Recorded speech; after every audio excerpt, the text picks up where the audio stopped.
So today we have a very critical mission.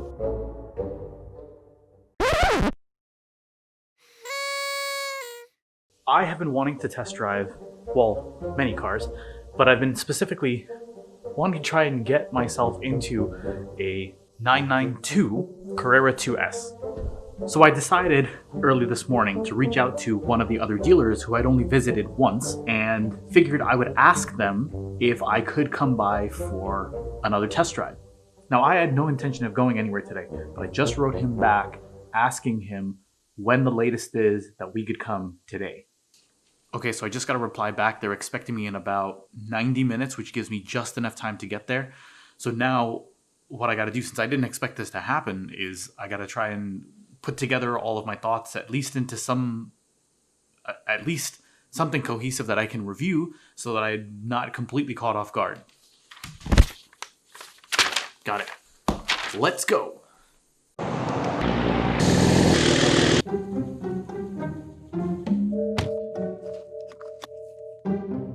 I'm in!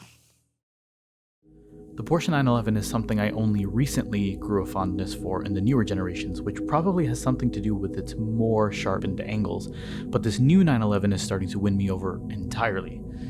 Its twin-turbo 3-liter flat 6 is now putting out 443 horsepower, closing the gap from its GTS sibling, and with the torque now available at 2100 RPM thanks to the turbochargers, combining that with the mostly aluminum body brings the 0 to 60 time as tested to 3 seconds, which makes it not lagging much further behind. The footprint is pretty much the same, with the 2S and 4S now sharing the same body width and staggered 245 20-inch wheels in the front, with 305 21-inch wheels in the rear. But while the 911 is consistently an evolution of the years that have passed, it's the interior that's a revolution.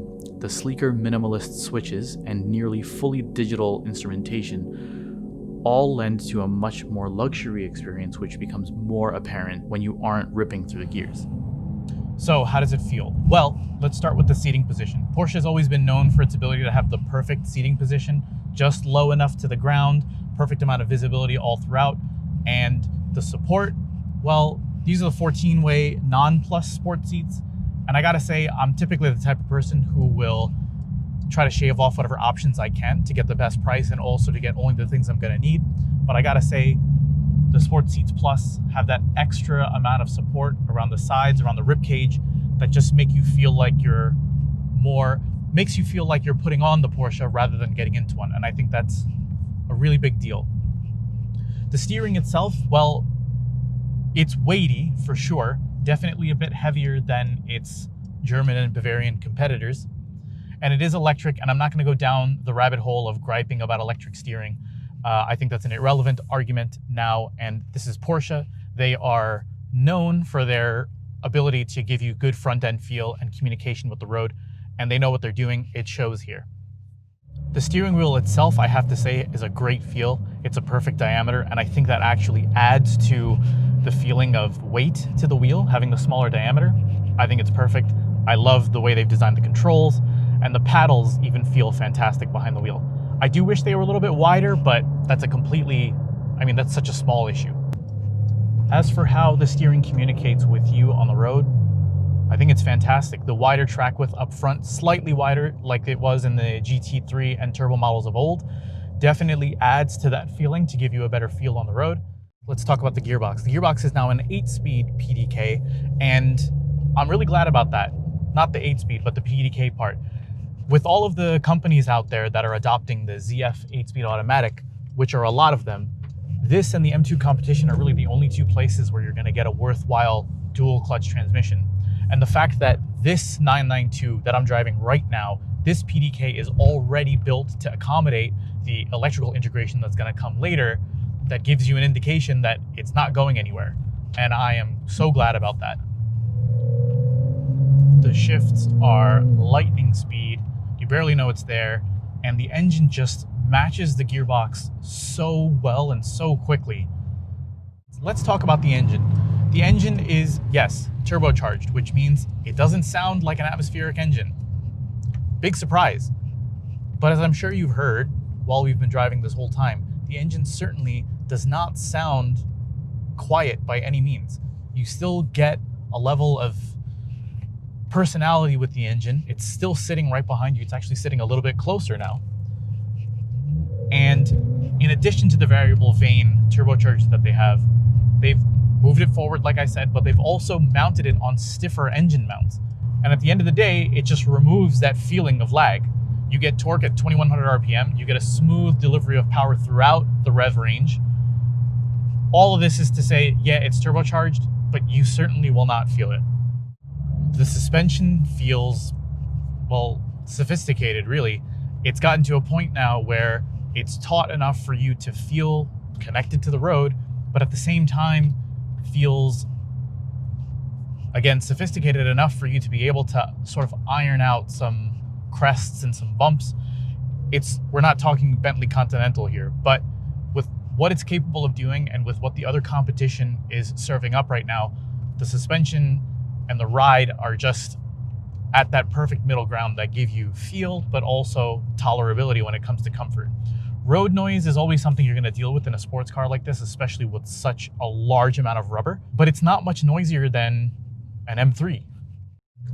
So what you get when you add all these things together, the steering feel, the more sophisticated suspension, the responsive turbocharged engine, what you end up with is a continuation of that evolution of the 911. But you're moving more and more towards that wider usability, that ability to take it to the track and also use it as a daily driver. So is the 911 really a daily driver now? I think it is. I think depending on the definition you use, it certainly is. It's still got that raw nature of being a sports car, a track car. It still competes with its sports car and supercar counterparts, but with the added benefits of the back seats, it has the added benefit of having a slightly quieter cabin. The suspension is more sophisticated. The interior is a great place to be. I think what it's doing is it's allowing your thoroughbred track car to be used to make grocery runs and dinner appointments and those somewhat long road trips, though not too long. It gives you room to carry luggage. And while it's not necessarily all things to all people at this point, and here comes the corny part, I think it is becoming more things to more people.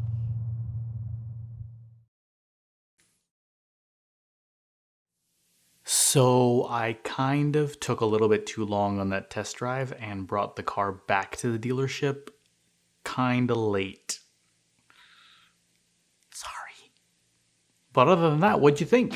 Now, I know it's got rough edges and I had to totally do that on the fly, but I tried my best. Given the fact that time was a bit of a constraint, there were a couple of things that I wanted to mention that I didn't get to at the time. One of them is with regards to a daily driver. Now, as I mentioned, it depends on what you define as a daily driver. And to me, a daily driver can be one of three things. Either it can be something that you can beat up, park anywhere you want, kick the doors shut. I would hope that this is not one of those things for most people buying it. The second type of daily driver to me is something that can go on a 3,000 mile road trip across the country and then get right on the racetrack afterwards. That it meets both of those worlds. That's probably asking for a lot, but there are cars that are trying to do that out there. This is not one of those things either. The third type, which I think the Porsche falls into, is the type of daily driver where you are meeting the requirements and then some for a track monster, and then you can also tolerate it as a daily driver, considering the context of what it's meant to do. And like I said, when it compares to the supercar competitors out there, this sort of blows them out of the water.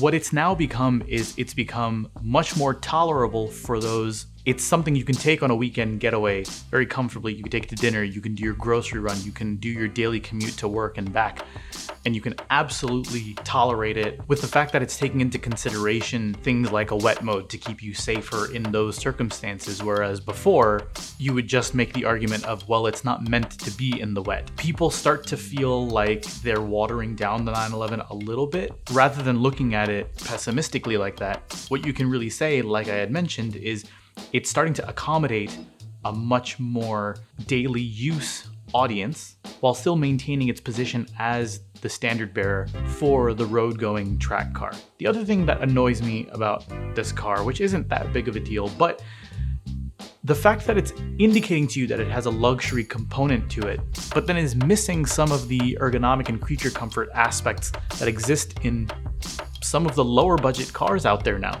For example, you open up the center console and you notice that there's a spot there that would fit perfectly for a wireless charger, but there's no wireless charger. You have USB-A ports there, but then you also have a SIM card slot and an SD card slot, but no USB-C. Now granted, these are little points, and again, someone who's buying it to be a daily driver track car, none of that's gonna matter. But the thing that really got to me the most is the fact that when you go into drive mode, it's automatically in automatic, and you press the manual button to get it into manual mode. But when you put it into reverse and then back into drive, like in a 3-point turn, it goes back into automatic mode. You have to press the button again to put it into manual. And even if you pull the paddles to put it into manual mode, it only stays there for 10 seconds and then goes back. Why? Why is that even a thing? Anyway, I figured I would at least voice my negatives for the car so I don't sound completely like a shill, which I'm happy to sound like one, by the way. So happy, in fact, I'm doing it right now for free. But if none of these little things bother you, and if you really do understand the car in its context, then it is really impossible to turn this car down. I guess just chalk one more point to Porsche. Speaking of chalk, that's probably the color I would get. And speaking of not turning things down, what you definitely don't want to turn down is an opportunity to visit Porsche Princeton, which is the people who let me drive this car. Not only once, but they actually advised me to come back after letting it sink in to drive it a second time. How accommodating they are to the purchasing process and really wanting you to understand what it is that you're getting is fantastic. And when you go there and you see that they've got more GT products than you can shake a stick at, I saw more GT2s and GT3s there than I did when I went to the Porsche driving school in Alabama. But if you're in the market for one, you should definitely go visit them. You come for the 992 and you leave with a GT2 RS. But anyway, thank you again, Porsche Princeton. I am extremely grateful. Thanks for watching this far. If you ended up buying a 911 after this video, leave it in the comments and let me know what you think and what you agree with and what you disagree with. And I will see you in the next video.